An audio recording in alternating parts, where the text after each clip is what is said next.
राजस्थान में चुनावी सरगर्मी कम होने का नाम नहीं ले रही है। ये सरगर्मी कम ना होने की वजह है राजस्थान के पूर्व डिप्टी सीएम सचिन पायलट अपने ही पार्टी के खिलाफ मोर्चा खोले बैठे हैं। कांग्रेस की तरफ से सीएम अशोक गहलोत और पूर्व डिप्टी सीएम सचिन पायलट राजनीति के केंद्र बिंदु बने हुए हैं।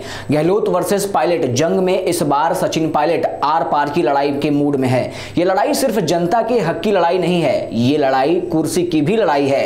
अब कांग्रेस के कार्यकाल के 6 माह बचे हैं। ऐसे में चर्चा है कि पार्टी से नाराज पायलट अलग पार्टी बनाने वाले हैं। वहीं आरएलपी और आम आदमी पार्टी के अलावा बीजेपी से भी उनके लिए दरवाजे खुले होने के संकेत मिल रहे हैं।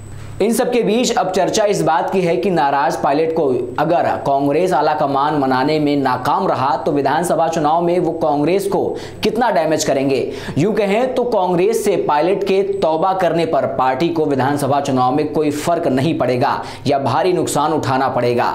खास बात यह है कि बीजेपी को जाट, गुर्जर, यादव और अन्य ओबीसी का काफी समर्थन मिल रहा है, जिसके बूते साल 2013 में वसुंधरा राजे मुख्यमंत्री भी बनी। वहीं कांग्रेस की सीटें 21 रह गई थीं, जिसके बाद पायलट के नेतृत्व में कांग्रेस ने चुनाव लड़ा और सत्ता हासिल की।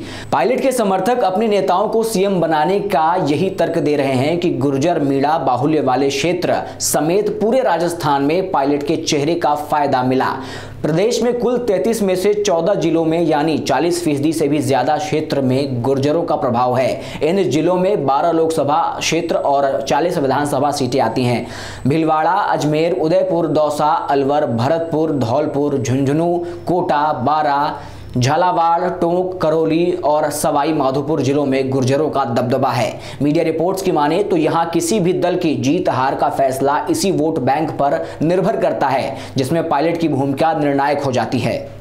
दरअसल पिछले विधानसभा चुनाव की बात करें तो भाजपा को उसके गढ़ जयपुर संभाग में सबसे बड़ा नुकसान झेलना पड़ा। जयपुर संभाग की 50 सीटों में से कांग्रेस को 25 और बीजेपी को 16 सीटें मिली हैं। प्रदेश भर में भाजपा को 73 सीटें और कांग्रेस को 99 सीटें मिली। बीजेपी को 2013 की तुलना में करीब 90 सीटों का नुकसान हुआ तो कांग्रेस को 78 सीटों का फायदा हुआ।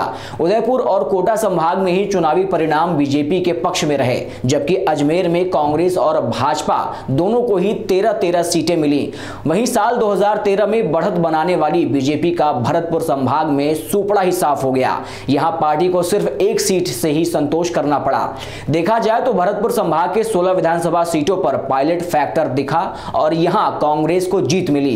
कुल मिलाकर देखें तो पायलट का 30-40 सीटों पर सीधा प्रभाव है, जिसका फायदा 2018 में कांग्रेस को मिला था। ऐसे में अगर पायलट कांग्रेस पार्टी का हाथ छोड़ते हैं तो सूबे की करीब 40 सीटों पर पार्टी को झटका लगने का अनुमान है। जब पिछले साल राहुल गांधी की भारत जोड़ो यात्रा राजस्थान से गुजरी तब भी फोकस पूर्वी राजस्थान पर ही था। कांग्रेस की यात्रा जिन 18 विधानसभा क्षेत्रों से गुजरी इनमें झालरा पाटन, रामगंज मंडी, लाडपुरा, कोटा दक्षिण, केशवराय पाटन और अलवर शहर में बीजेपी काबिज है। इसके अलावा बाकी सभी 12 विधानसभा सीटों पर कांग्रेस का कब्जा है। राजस्थान विधानसभा चुनाव में वोट के अंतर को लेकर हमेशा चर्चा होती है। विधानसभा में नेता प्रतिपक्ष राजेंद्र राठौड़ समेत कई बीजेपी नेता इस बात को इशारों में कह चुके हैं कि महज 1% वोट के चलते कांग्रेस को सत्ता में आने का मौका मिल गया था। साल 2018 में विधानसभा चुनाव के नतीजों पर नजर डालें तो बीजेपी को 38.8% वोट के चलते 73 सीटें मिली थीं, जबकि साल 2013 में 163 सीटें मिली थीं। वहीं 39.8% वोट मिलने के चलते कांग्रेस की सीटें 21 से बढ़कर 99 तक पहुंच गईं। ब्राह्मण समाज से आने वाले घनश्याम तिवारी और जाट समाज में प्रभाव रखने वाले हनुमान बेनीवाल की नाराजगी का वसुंधरा राजे को नुकसान सहना पड़ा। वहीं पायलट के प्रभाव वाले गुर्जर बाहुल्य क्षेत्रों में बीजेपी का सुपड़ा ही साफ हो गया था।